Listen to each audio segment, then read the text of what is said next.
পাতা নম্বর 42, কেনা বেচা। 1 নম্বরের অঙ্কটা অনেকটাই করে দেওয়া আছে, দেখলেই তোমরা বুঝতে পারবে। এরপরে 43 পাতা সাধারণ গুণের অঙ্ক। গুণ তোমরা সকলেই জানো, তা আমি 43 পাতার একটা অঙ্কই করে দেবো, সেটা হচ্ছে 2 অঙ্কটা আমি একটু পড়ছি। এক ঘড়ি ব্যবসায়ী 526 টাকা দামের 52টি ঘড়ি কিনলেন। প্রতিটি ঘড়ি 610 টাকায় বিক্রি করলেন। 52টি ঘড়ি কত টাকায় কিনলেন? বিক্রি করে তিনি মোট কত টাকা পেলেন? বিক্রি করে মোট কত টাকা বেশি পেলেন, অর্থাৎ কত টাকা লাভ হলো তার। তাহলে আমি লিখছি, ঘড়ির দাম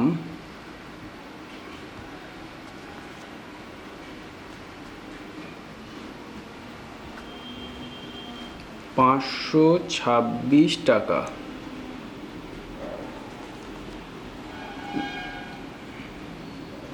বাহান্নটি ঘড়ি কিনলেন।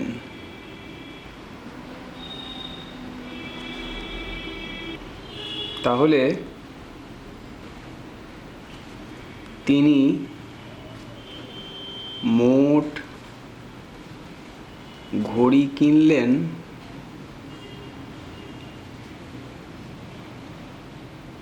526 গুণ 52 করে যা বেরোবে সেই টাকা। গুণটা আমি করছি। 6 দুগুণে 12, 2 হাতে আছে 1, 2 দুগুণে 4 আর 1 5, 5 দুগুণে 10, গুণ চিহ্ন, 5 6 30 0, হাতে আছে 3, 5 দুগুণে 10 আর 3 13, 3 হাতে আছে 1, 5 5 25 আর 1 26, 2 5 3 7 2 টাকার। তাহলে তিনি 27,352 টাকার ঘড়ি কিনলেন।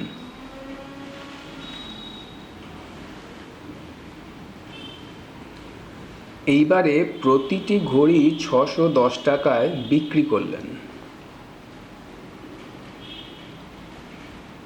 তাহলে লিখি, প্রতিটি ঘড়ি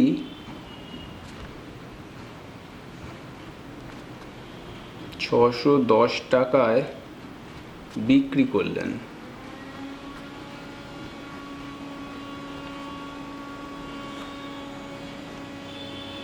তাহলে 52টি ঘড়ি বিক্রি করে পেলেন 610 গুণ 52, যত হবে তত টাকা। গুণটা করছি, 0 2 1 2, 6 দুগুণে 12, গুণ চিহ্ন দিলাম, 5 0 0, 5 1 5, 5 6 30, 0 2 7 1 3। তার মানে 31,720 টাকা। তাহলে 52টি ঘড়ি বিক্রি করে তিনি মোট 31,720 টাকা পেলেন। এবার বলছে যে বিক্রি করে মোট কত টাকা বেশি পেলেন, তার মানে মোট লাভ কত। এখানে একটি ঘড়ি বিক্রি করে কত টাকা লাভ হচ্ছে আগে হিসেব করি।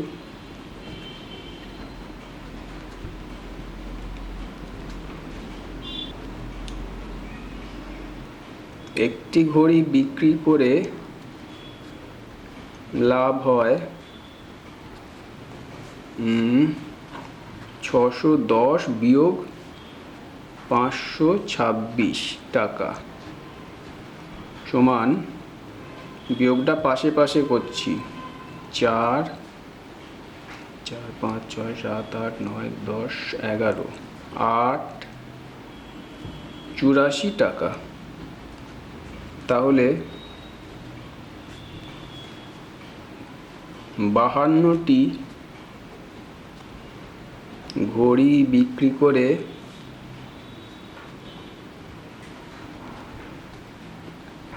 লাভ হচ্ছে কত? 84 গুণ 52। গুণটা করছি, যত বেরোবে তত টাকা। 4 দুগুণে 8, 8 দুগুণে 16, গুণ চিহ্ন দিলাম, 5 4 20, শূন্য হাতে আছে 2, 5 8 40 আর 2 42, 8 6 3 4, 4368 টাকা লিখে দিলাম। তাহলে এই অঙ্কটার 3টে পার্ট, 3টে উত্তরই আমি বার করলাম। শেষে চাইলে তোমরা উত্তর হিসেবে 3টে লিখে দিতে পারো।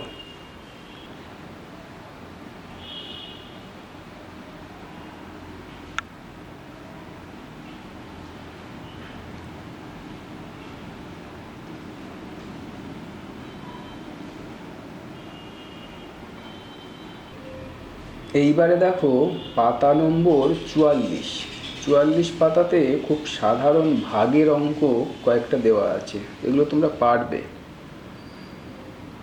45 পাতার অঙ্কগুলো করতে গেলে কতকগুলো জিনিস তোমরা আগেও নিশ্চয়ই জানো, তবুও একবার বলে দিই। যেমন 60 সেকেন্ডে 1 মিনিট, 60 মিনিটে 1 ঘন্টা, 24 ঘন্টায় 1 দিন। 1 মাস কিন্তু সাধারণভাবে 30 দিন ধরা হয়। তোমরা জানো কিছু কিছু মাস 31 দিনে হয়, কিছু কিছু মাস 30 দিনে হয়। ফেব্রুয়ারি মাস 28 দিন বা 29 দিন হয়, কিন্তু সাধারণভাবে মাস বলতে আমরা 30 দিন ধরব।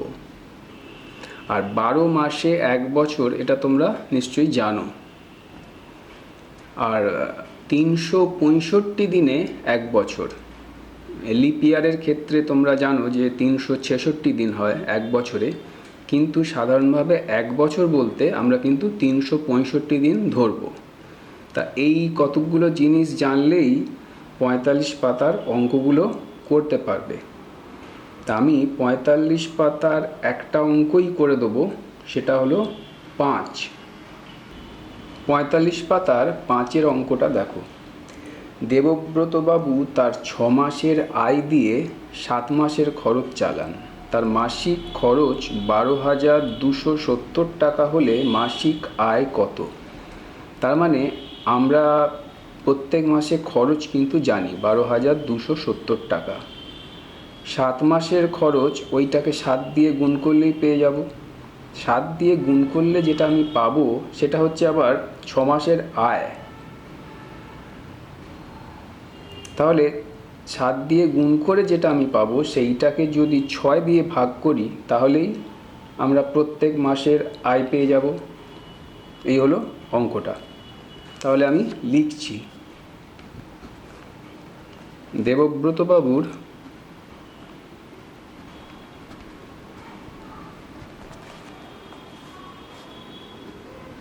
মাসিক খরচ 12,270 টাকা।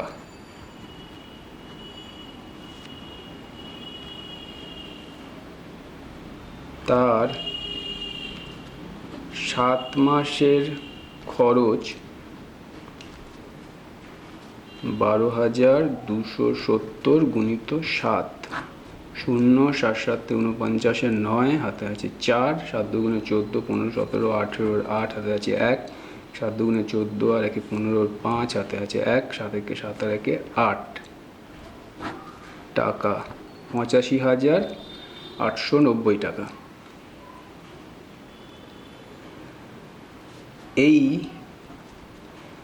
85,890 টাকা হলো তার 6 মাসের আয়।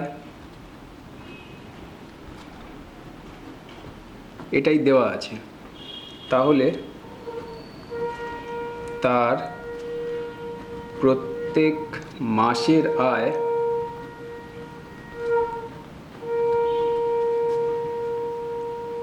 6 দিয়ে ভাগ করব 85,890।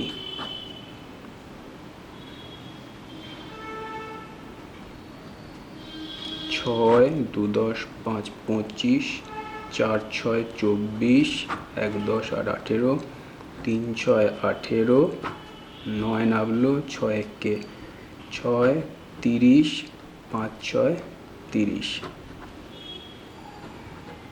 তার মানে 14,315 টাকা। এবারে আমি উত্তর লিখব। দেবব্রত বাবুর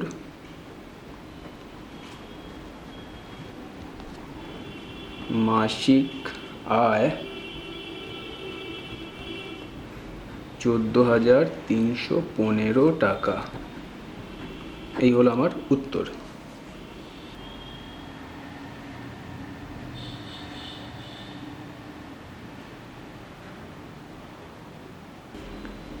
এইবারে দেখো 46 পাতা। 46 পাতাতে কয়েকটা অঙ্ক করে দেওয়া আছে, আর কয়েকটা সাধারণ ভাগফল ও ভাগশেষ নির্ণয় করতে দেওয়া হয়েছে। দেখলেই বুঝতে পারবে, বলার মতো কিছু নেই। এরপরে 47 পাতা। 47 পাতার আমি একটা অঙ্ক করে দেবো, মানে খ এর অঙ্কটা আমি লিখছি। 36,789 দিনে কত বছর, কত মাস, কত দিন? এই জাতীয় অঙ্কগুলো করতে গেলে প্রথমে বছর বার করব 365 দিয়ে ভাগ করে। তারপর যেটা অবশিষ্ট থাকবে সেইটাকে 30 দিয়ে ভাগ করে মাস বার করব এবং সবশেষে দিন বার করব। তাহলে আমাকে যেটা করতে হবে, 365 দিয়ে ভাগ করছি।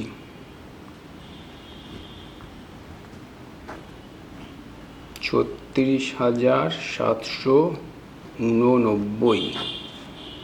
এই ভাগটা একটু দেখে নাও, ভাগটা একটু বোঝবার আছে। 365 একে 365, 66 67, অবশিষ্ট রইল 2। 8 নামলো, গেল না, 0 বসলো। 9 নামলো, তাতেও গেল না, 0 বসলো। তার মানে 100 বছর বেরোলো। আর দিন কত বেরোলো? 289 দিন। এই 289কে এবারে আমরা 30 দিয়ে ভাগ করব। 30, 2, 8, 9। তাহলে 30 9 270। তাহলে বিয়োগ করলে 9 আর এদিকে 1, তার মানে 9 মাস 19 দিন। তাহলে আমি লিখে ফেলি উত্তর।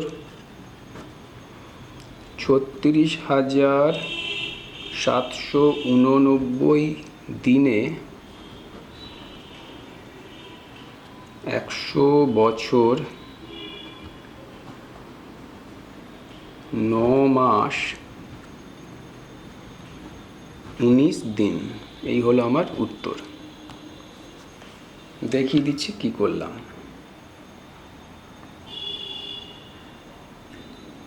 এরপর 47 পাতা দেখো, সমস্যা তৈরি করে সমাধান করি। এখানে সমস্যাগুলো প্রথম লাইনে গণিতের ভাষায় দেওয়া আছে, সেখান থেকে বাস্তব সমস্যা তৈরি করতে হবে। এই বাস্তব সমস্যাগুলো তোমরা কিন্তু তোমাদের মতো একটু আধটু পরিবর্তন করতে পারো, কিন্তু সবসময় লক্ষ্য রাখতে হবে যাতে ওই বাস্তব সমস্যাটাকে গণিতের ভাষায় প্রকাশ করলে কিন্তু প্রদত্ত জিনিসটা আমরা পাই। এইটা কিন্তু সবচেয়ে গুরুত্বপূর্ণ। তা আমি উদাহরণ হিসেবে একটাই করে দেবো, সেটা হচ্ছে 4 অঙ্কটা। দিয়েছে 750 গুণ 210 সমান বার করতে হবে। গুণটা তো তোমরা সহজেই পারবে, গুণ করতে তোমরা জানো। এখান থেকে বাস্তব সমস্যা তৈরি করতে হবে। বাস্তব সমস্যা কীরকম করতে পারি একটা ভাবা যাক। ধরা যাক তোমাদের স্কুলে 750 জন ছাত্র বেড়াতে যাওয়ার জন্য প্রত্যেকে 210 টাকা করে চাঁদা দিল। তাহলে মোট কত টাকা চাঁদা উঠলো যদি আমরা বার করি, তাহলে গুণ করতে হবে, বুঝতেই পারছো। তাহলে এটাকেই আমি বাস্তব সমস্যা হিসেবে লিখি। তোমাদের স্কুলের 750 জন ছাত্র বেড়াতে যাবার জন্য প্রত্যেকে 210 টাকা করে চাঁদা দিল। মোট কত টাকা চাঁদা উঠল? এই হলো আমার বাস্তব সমস্যা, আর গুণটা তোমরা নিজে করবে।